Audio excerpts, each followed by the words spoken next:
Ce rămâne după o viață întreagă de știință?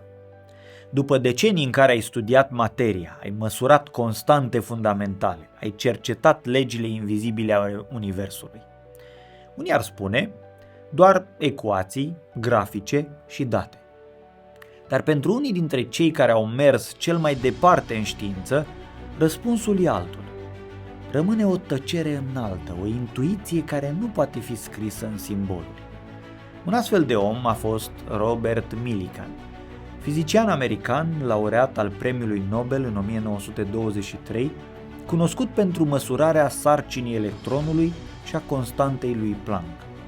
Un om al cifrelor, al preciziei, al experienței de laborator. Iar la finalul vieții a spus, citez: "După ce mi-am dedicat toată viața cercetării științifice, sunt convins de existența unei divinități care veghează asupra destinului omenirii." Citat închis. Este o afirmație care vine nu din emoție, ci din acumulare. Nu din credință naivă, ci din contemplarea riguroasă a realității. Pentru Millikan, după ce a cunoscut mecanismele lumii, întrebarea nu era dacă există o divinitate, ci cum ar fi posibil ca totul să funcționeze fără ea.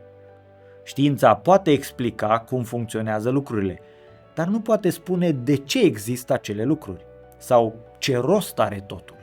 Ori de ce legile funcționează cu o precizie uluitoare, repetabilă, inteligibilă. Iar când ai petrecut o viață întreagă studiind materia și ai ajuns să vezi cât de ordonată e, cât de fin echilibrată, nu mai poți reduce totul la întâmplare. Millikan nu vorbește despre un zeu al lacunelor care explică ce nu înțelegem. El vorbește despre o prezență care se intuiește tocmai când înțelegi foarte bine cum funcționează lucrurile.